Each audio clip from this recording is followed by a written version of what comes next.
Banyak yang ngerasa bahwa semakin bertambah umur, circle pertemanan pun jadi mengecil. Dulu main bareng, teleponan sampai pagi, curhat dari A sampai Z. Sekarang cuma sebatas viewers Instagram story. Hahaha, lihat banget. Kamu juga kan sampai mikir sebenarnya yang berubah siapa sih? Aku atau dia? Apa yang menyebabkan teman makin berkurang? Pertanyaan ini dapat dijawab melalui teori social exchange dari psikolog John Tiebout dan Harlan Kelly. Sebelumnya, apa itu teori social exchange? Selama selama ini kita belum sadar bahwa hubungan manusia, pertemanan, pacar, pernikahan, relasi kerja, diibaratkan seperti bisnis. Terdapat 3 unsur yang mempengaruhi lama atau tidaknya suatu hubungan akan bertahan. Unsur tersebut antara lain cost, reward, dan profit. Apabila reward yang diterima lebih sedikit dari cost yang dikeluarkan, kemungkinan ada pihak yang merasa dirugikan, sehingga hubungan tersebut bisa saja berakhir lebih cepat. Kok ada biaya segala? Emang lagi belajar ekonomi? Perasaan gue kalau temen gak hitung-hitungan deh. Oh iya? Kata siapa? Di video ini akan dijelaskan lebih lanjut mengenai cost, reward, dan profit yang dimaksud dalam teori social exchange. Yuk mari kita pahami lebih dalam. Yang pertama adalah cost, biaya. Thibaut dan Kelly bilang ketika menjalani hubungan, manusia pasti mengeluarkan cost alias biaya. Walaupun bentuknya nggak selalu uang, bisa berupa tenaga atau waktu yang kita curahkan untuk mempertahankan relasi tersebut. Dengerin curhat, ngasih advance, nganterin mereka pulang, meskipun tak dapat diukur oleh materi, perlu pengorbanan untuk melakukannya. Pengorbanan berdampak pada opportunity cost, yakni kehilangan peluang untuk melakukan hal lain. Misalnya, pas pengen me time, teman kamu malah minta ditemenin karena habis putus cinta. Yang kedua ada reward atau imbalan. Ingat rasanya dikasih surprise ulang tahun. Bahagia ya, merasa diperhatikan dan disayangi sama circle sendiri.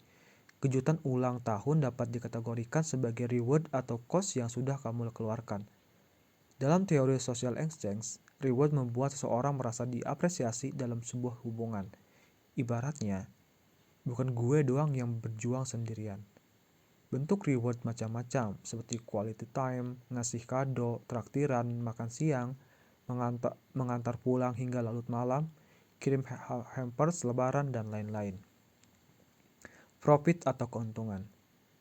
Gue seneng deh main sama Ririn, orangnya lucu, mood booster parah. Teman sama Hani bikin pinter, anaknya enggak pelit ilmu.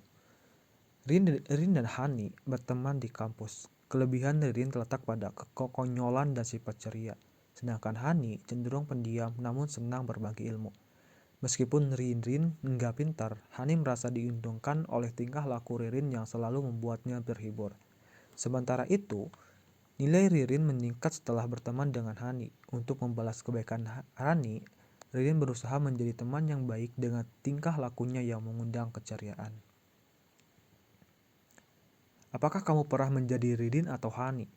Berada dalam sebuah circle yang dapat memberikan manfaat, entah kepuasan batin, materi, atau advance pengembangan diri. Tanpa disadari, manusia memilih hubungan yang dianggap menguntungkan bagi mereka. Jika ada timbal balik di dalamnya, maka hubungan itu terus terjalin sepanjang mereka hidup. Sebaliknya, jika terdapat pihak yang dirugikan, orang tersebut cenderung menarik diri lalu mencari alternatif hubungan lain yang lebih menguntungkan dibandingkan sebelumnya. Nah, kenapa circle mengecil? Oke, mulai pahamkan penjelasan 3 unsur dalam sebuah hubungan. Balik lagi ke paragraf awal. Kenapa ya dulu bisa curhat segala macam sedangkan sekarang sebatas story Instagram? Gini-gini. Sebagai manusia, kita tumbuh dan berproses menuju fase hidup yang lebih kompleks. Anggaplah ketika masih sekolah, obrolan kita cuma seputar tugas atau urusan percintaan. Tapi, begitu umur bertambah, banyak hal yang menjadi prioritas dan tanggung jawab. Ada yang sibuk organisasi, mulai kerja, bangun bisnis, bahkan berkeluarga.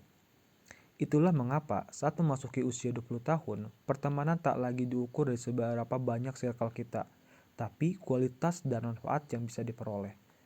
Alasannya simpel kok, karena kita nggak punya waktu buat hangout dengan semua orang. Maka dari itu muncul pertanyaan, sebenarnya teman kayak gimana yang lo butuhin di usia sekarang? Ya beda-beda.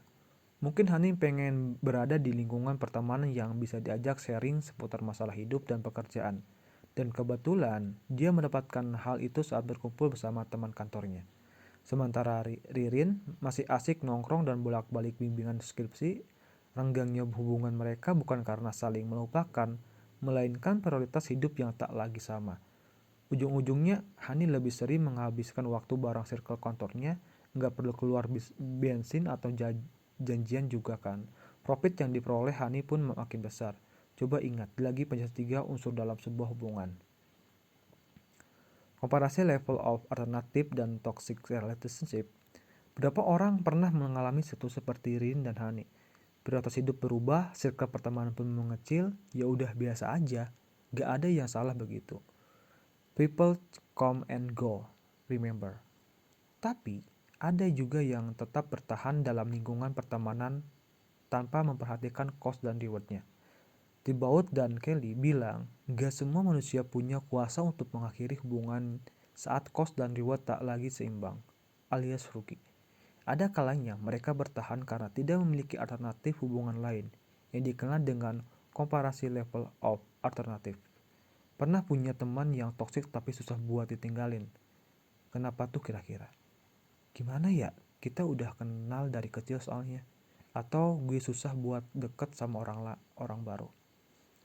Alasan klasik seperti di atas dapat berujung pada hubungan pertemanan yang toksik, alias beracun. Bisa jadi hanya dia yang diuntungkan, sedangkan kita dirugi bandar. Contoh, pas dia punya masalah, kita ikut mikirin jalan keluarnya, dan kita sedih, boro-boro cari solusi. Dengan aja ogah. Bertahan dalam hubungan toksik berdampak pada standar cost dan reward yang kamu miliki dalam sebuah hubungan. Lama-kelamaan, kamu terbiasa menjalin hubungan yang tidak sehat. Gak apa-apa deh berkorban meskipun balasannya belum setimpal. Yang penting dia gak ninggalin gue. Coba deh, pertimbangkan lagi kualitas hubungan yang kamu miliki sekarang. Worth it gak sih? Kamu luangin waktu buat orang lain, nemenin jalan, dengerin keluh kesahnya, tapi kebutuhan pribadi kamu udah terpenuhi belum? Kapan terakhir kali kamu me time? Sebenarnya, kamu bisa kok keluar dari hubungan yang gak sehat, namun terlalu malas atau takut untuk memulai relasi baru. Mungkin di luar sana ada segelintir orang yang lebih menghargai keberadaan kamu daripada circle yang kamu miliki saat ini. Nah, ternyata ada penjelasan ilmiah terkait hubungan usia dengan jumlah pertemanan yang kita punya. Nggak perlu khawatir, anggaplah hal ini sebagai fase hidup menuju kedewasaan. Dengan begitu, kamu bisa memilih siapa saja yang memang patut dipertahankan. Dan jangan lupa meluangkan waktu untuk dirimu sendiri ya. Terima kasih.